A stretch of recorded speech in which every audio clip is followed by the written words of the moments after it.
So I'm kind of like quarter of my way up to Scotland in Peterborough. I don't know, would you call it quarter of the way? Kind of. Maybe. Yeah, well, we've got Michael in the car today, in the Tesla. Michael Wilding. Thank you very much for being here. Thank you for popping by and visiting me. We've got Michael in the Tesla. Fantastic. Brilliant. Well, first question, really important marketing question. Yes. Favourite film? Oh, wow, that's hard. That is hard. I love films. My dad was such a film buff that I've actually got 600 of his DVDs in our cellar at the moment. 600? Yeah. Favourite film? Do you know what? One of my most favourite films is Bad Boys. Really? I love Bad Boys. Yeah. Absolutely love it. Always have. But generally I like kind of thrillers. Yeah. Yeah. There's quite a lot in the cinema I want to see at the moment as well, I have to say. Suicide Squad. Yeah. I want to see that. Well, Martin didn't think that was very good. Did he not? No, he didn't like it. And Martin sees lots of movies. He sees a lot of movies. So what's the coolest thing you've done as an internet marketer? What's the coolest thing I've done as an internet marketer? Apart from this trip in this car. Well, of course. I mean, it goes without saying. The coolest thing I've done... Do you know what? For me, the coolest thing I've done as an internet marketer is travel. Yeah. You've done a lot of travelling? Done a lot of travelling, just under 100 countries. Wow. Have you ever done that thing where you've flown somewhere and then by the time you've got there, the whole holiday's paid for? Yes, Yeah, I've done that, which is amazing and the best feeling in the world. Watch this. And whoa! That's awesome! Oh, that is so good! I want one of these cars. I want one of these cars. Should we go via the dealership on the way back? Yeah, it's tempting. It's tempting.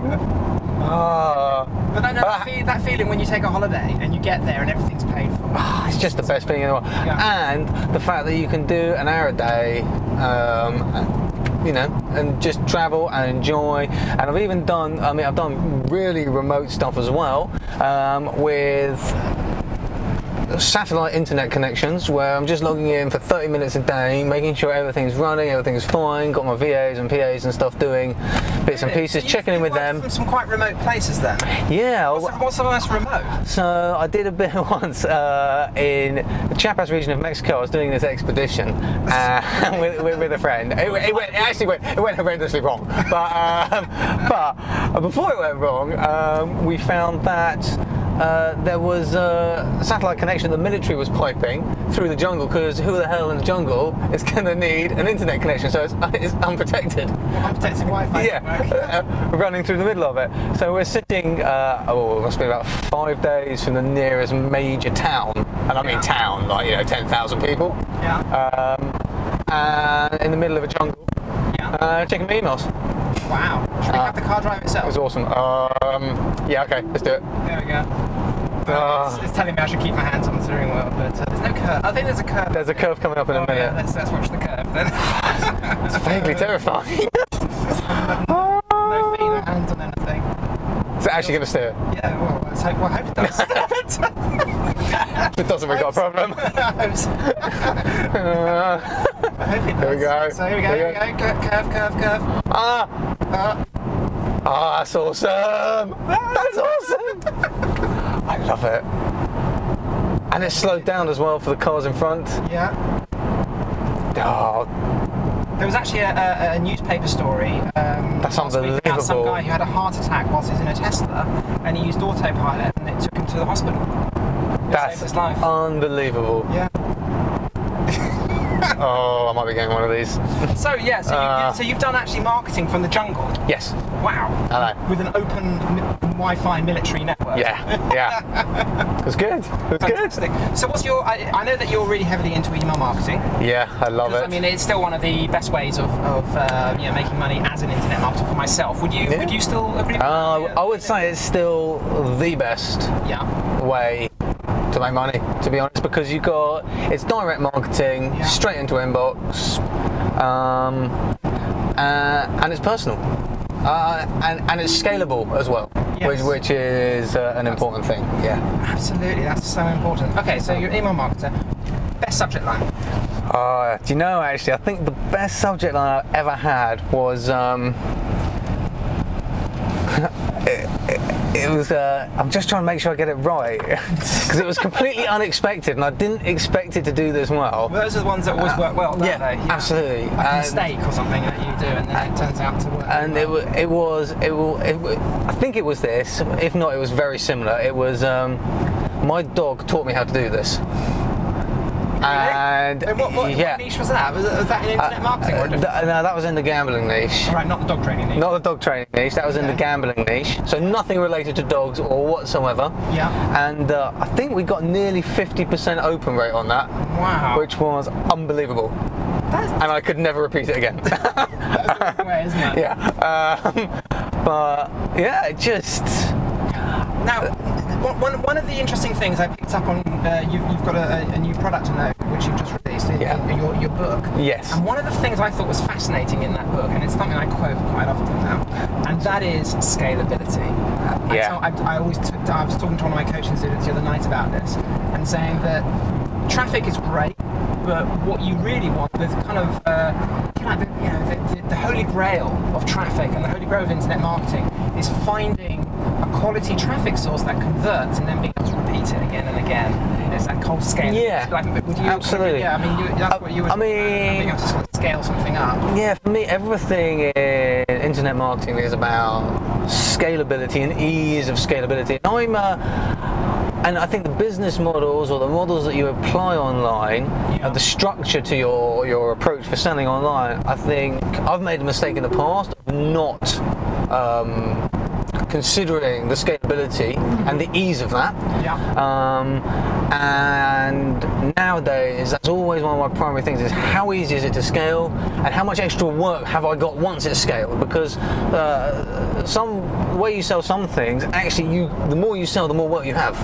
Whereas actually what we want is a way of selling things that the more you sell, the workload doesn't change, it's exactly the same. So it doesn't matter whether you sell 2 or whether you sell 2,000, it's the same amount of work that can be done, and your work's not growing with the volume of sales.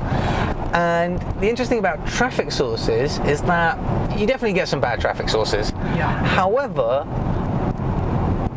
I think there's often too much put on kind of good traffic sources. I'm not sure there is such a thing as good traffic sources like that, except possibly partners. Which is obviously a great source of traffic. But apart from partners, I think you just have traffic sources, and it's actually about finding what works for those traffic sources, rather than whether one is better than another. So like you hear some people saying solo ads aren't very good, and then you hear other people saying, well, solo ads are really good. And for me, they're fine, but it's just about finding what works for a particular seller that you're using. So you find one seller, and I like to find a seller that can deliver 100 clicks but can also deliver 10,000. Again, scalability. So I don't want to have to then change because they can only deliver 150 maximum clicks. And that's it. Yeah. So you find someone that can do both, and then you work with them to get the best opt-in rate and the best conversion after opt-in possible to maximize your revenue for that seller, and then you scale it until you've used the total amount of traffic they can provide you each month, and then you repeat with the next seller. So every traffic source you're using then has its own sort of mini funnel, as it were, optimized for it. And you're not swapping and changing and looking for a better one. You're just working with one, get it right, and then scale it as much as they can do, and then move on to the next one. Ah, right. Fascinating stuff. So, how do you see kind of internet marketing changing in the next sort of 5 to 10 years? I mean, maybe it won't change. I mean, do you see anything kind of like any trend, any kind of thing, in 5 years' time we look back and think, if only we've got involved in that entirely? Do you know, I've got to be honest, I'm one of these people that there's all these trends and there's all these like hot topics and loopholes. Loopholes and new tactics and like, do you know what, for me, in the last 10 years, very little's changed, actually. It's actually marketing, really. It's just marketing. Social media's come in, and you can jump on all the new social media platforms, but generally speaking, I find it takes time. Also, if you jump on it at the beginning, it's not fully formed as its own platform, so you're not quite sure how people are going to interact with it and use it and everything else. And you spend hours and hours trying to work out how to do it, rather than actually going, wow, do you know what? I could just use something that I know works, that there's loads out there, and worry about this later when everyone else has finished testing it, figuring it out, and then I can come and say, oh yeah, that's great, you're doing that really well, I'll do that now. Have you noticed that every kind of professional marketer you speak to, it's certainly my case, but whenever I speak to professional marketers, they're all doing email marketing. Would you kind of go along with that? Yeah, and I also think that a lot of the big names that you see out there who are, like I remember a launch from someone huge, must be, well, maybe it was 2 years ago now, and that was about social traffic and blah blah blah. How do you sell it?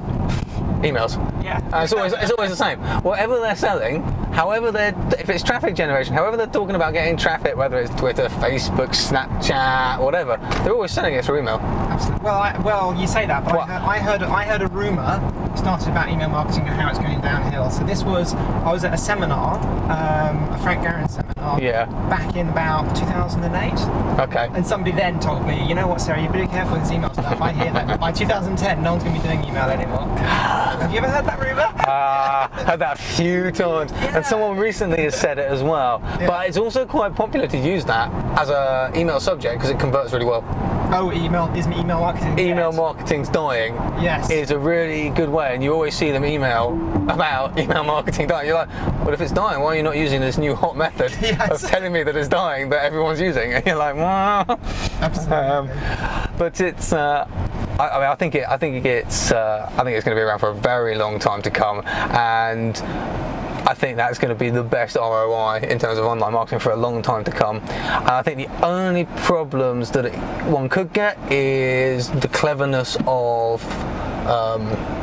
ESPs, so email service providers like Yahoo, AOL, Hotmail, of filtering promotions from inbox to promotion tabs or whatever, so people aren't necessarily seeing what you're sending them, and that comes down to making sure that you've got conversations with your audience, that they're replying, they're sending replies in, that they're whitelisting, requiring you to move in, just making sure you've got that dialogue going. I think that interaction is getting more and more important, and that's going to be the key to making it still function well. So your number one tip for email marketing? Yeah, number one tip. Email as often as possible, because no one does. That's interesting. No one does. So what you're talking about, like sending these marketing things out saying bye bye bye every single day, or a bit more subtle than that? I'm not necessarily. I don't think you need to say bye bye bye every day. I think you should have a link to buy in every single email. Okay. But I don't think you necessarily need to be like, oh, you know, it does this, X, Y, Z is amazing, bang, bang, bang, buy it now. I think you can tell a story, and it can be anything. It can be about your day, and then you can tie it in at the very end in like a sentence. It doesn't need to be any more than a sentence. Ties into your product with a link, and you see quite a lot of people saying that, you know, well, you get an opt-in and then you should send it like an email a day, your contact an email a day for the first 7 days without selling anything, and then you start to sell, but then you reduce it down to one every 2 or 3 days, and blah blah blah. It's complicated, and actually it doesn't make any sense, because the more emails you send, the more people will click. Yeah. Your click-through rates will drop, but actually people who are clicking have intention, which is what you want. Yeah. You want them with an intent to buy. And also, why wouldn't you sell the solution? So someone's just opted into your email list looking for a solution to something, and you're offering it for free. Great. Here's a solution, a part of the solution for free. Why would you not then sell them the full solution while they're looking for it, rather than wait 7 days till they found it somewhere else and no longer want it from you? So you want to sell immediately. You want to sell immediately from the day they opt in, and you want to be sending. I mean, I send maybe 2-3 emails a day on average. Yes, I've seen. And also, sorry, second number one tip. Yeah. Okay. Second number one tip. Yeah. Don't get too obsessed with open rates and click-through rates. Yeah, I've stopped even looking at that. To be honest. Yeah. The only thing that matters is whether people are buying. And actually, your open rate and your click-through rate doesn't measure that, because I've had emails with open rates of 3% and click-through rates of 0.5%. I think we might have missed it. Yeah. It didn't tell us to go down there. I've got the voice controls off. Yeah, that's why. Got me droning on instead. That's the problem. But yeah, I mean, I stopped looking at open rates a while back, and You're absolutely right. Yeah, because So, like yeah. they drop down. I've had emails of like phenomenally low open rates and click-through rates, but everyone who's clicked has bought. Yes. So, and actually those emails have generated some of the highest revenue going. Yeah. And also, don't be afraid to tell people about your product if you're launching. Like, I mean, I've seen people do 7 emails in a day on a launch, Yeah. and it works phenomenally well. You know, at the end of the day, if someone doesn't want you to promote to them, you don't really want them on your list because you're in the business to make money. Yes. If they don't want to buy stuff off you, well, you know, then yeah. And it's changing lane on its own. Oh. I have to keep my hands just there on the steering wheel, but it's actually. Do you have to, Well, or is that just fear? I've noticed that to change lanes, it won't actually let you unless it senses that your hands are near the steering wheel. Okay. It will let me do hands-free now. So that means the steering wheel has proximity sensors. Well, there's a big thing I haven't told you about the autopilot feature in this car. Yeah. It is actually a beta. Is it? So let's hope this doesn't crash. So Wow. what are your thoughts on the car? Just really. Oh, do you know what? I love it. Well, you know that before you messaged me saying that you were doing this journey, I'd already I've already been considering getting a Tesla. Yeah. And yeah, I love it. I absolutely love it. Well, when we get back to your place, we can go to that little car park and you can have a little Have a drive little around. drive. Oh yeah, that'd be brilliant. I would love that. Yeah. Thank you. Yeah. It's just. You crash it, you buy it, though. No. You mean if I crash it, you buy it? I will try my best not to crash it. Right, well, let's go round the loop and go back again. I missed my exit. So, Yeah. well, thank you so much, Michael, for being in the Tesla and having a drive and an interview. It's Thank been you for popping by. Absolutely fascinating. It's been. And so, if people want to find out a little bit more about you and maybe sign up to your newsletter, which, by the way, you should be on Michael's list because he's got an amazingly good newsletter. Thank you very much. So, how can people sign up to that? You can join the newsletter by just going to my blog at www.michaelwilding, and that's MICHAELWILDING.com. Yeah. And there's an opt-in form on that front page, and you'll start getting my You're going to spam them every single my day. thoughts. Yeah, you're gonna get Spam. 2 emails a day, and you'll find out about my life and marketing. Yeah, So- no, I'll say it's not spam. It's actually really good emails. But, they're humorous, yeah, one hopes, humorous on emails. occasion. They're they're one of the few marketing emails that I actually read every day. So definitely sign up to that. Thanks a lot. Thank you very much, All right. Sarah. Okay, bye.